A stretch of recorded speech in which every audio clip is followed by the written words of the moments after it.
ভিন রাজ্যে কাজ করতে গিয়ে মৃত্যু হলো এক পরিযায়ী শ্রমিকের। সোমবার রাতে তার নিথর দেহ ফিরল বাড়িতে। মৃতদেহ বাড়িতে ফিরতেই কান্নায় ভেঙে পড়েন পরিবারের লোকজনেরা।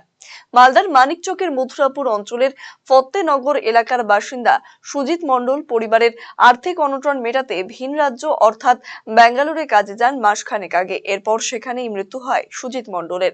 শনিবার ফোন মারফত পরিবারের লোকজন জানতে পারে সুজিত মারা গিয়েছে। খবর পেয়ে কান্নায় ভেঙে পড়েন পরিবারের লোকজন। সোমবার রাতে মৃতদেহ বাড়িতে এসে পৌঁছয়। পরিবারের একমাত্র রোজগারের মৃত্যুতে অথৈ জলে গোটা পরিবার। এ ব্যাপারে সরকারি সহায়তার আর্জি জানিয়েছেন দুস্থ ওই পরিবারটি।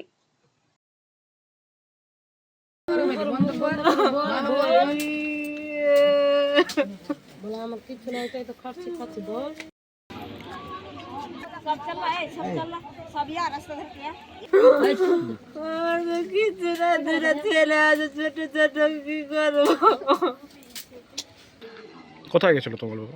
বেঙ্গালোর। কি করতে গেছিল? কাজ করতে গেছিল। কতদিন আগে গেছিল? এটা কতদিন আগে? কতদিন আগে গেছিল তোমার বাবা? 1 মাস। কবে জানতে পারলেন? এটা আমি বুধবারে জানতে পেলাম। কিভাবে জানতে পারলেন? আমার বন্ধু ফোন করলো বাইরে থেকে। কি বললো ফোন করে? ফোন করে বলছে তোর বাবা পাওয়া যাচ্ছে না, সোনাগাঁয়ে যা। সোনাগাঁয়ে মা গেলাম, মা কি বলো না বলো। সোনাটা কে? ঠিকাদার। তারপরে কবে জানতে পারলা যে বাবা মারা গেছে? শনিবারে। কি অবস্থায় পাওয়া ছিল? কি অবস্থায় পাওয়া গেল? ওখানে ছবি দেখলাম, মানে ওখানে একটা শিলপুলি আছে, ওখানে ওর মোবাইল দেখলাম আমি ছবি। কি অবস্থায় পাওয়া গেছিল তোমার বাবাকে? কোথায় ছিল? কোথায়? মোরা ছিল ওখানে। কোথায় কোথায় ছিল? বেঙ্গলের জঙ্গলে। জঙ্গলে? হ্যাঁ। কিভাবে জঙ্গলে কিভাবে গেল কি মনে করছেন? হ্যাঁ, জঙ্গলে কিভাবে গেল কি মনে করছেন? ওইটা আমি জানছি না জঙ্গলে কিভাবে গেল। ওরাই মেরে ফেলেছে জঙ্গলে। কে কারা মেরে ফেলেছে? কি ওরা সুন্দর তিনজনের সাথে ঘুরতে গেছিল, 4 জনের সাথে ঘুরতে গেছিল। 3 জন এসছে, আমার বাবা এসেনি। ওরা 3 জনের উপরে আমার শোক আছে, পুরো ফুল কি শোক। কি চাইছো বর্তমানে এখন? আমি নিজে বাবার মৃত্যুর ইনসাফ চাইছি আমি।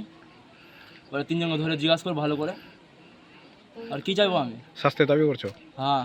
রায়গঞ্জবাসীদের জন্য সুখবর, যারা দীর্ঘদিন ধরে পেটের সমস্যায় ভুগছেন তাদের জন্য রায়গঞ্জ দিশারিতে আসছেন ব্যাঙ্গালোরের প্রখ্যাত গ্যাস্ট্রোএন্টারোলজিস্ট ডাক্তার ইরশাদ আলী, HMD, DNB। এখন থেকে প্রতি মাসে নির্দিষ্ট দিনে ডাক্তারবাবুকে দেখাতে আজই যোগাযোগ করুন দিশারি হেলথ কেয়ার, উকিলপাড়া, রায়গঞ্জ শাখায়। যোগাযোগ করুন 7477785509 এই নম্বরে এবং 7477785512 এই নম্বরে।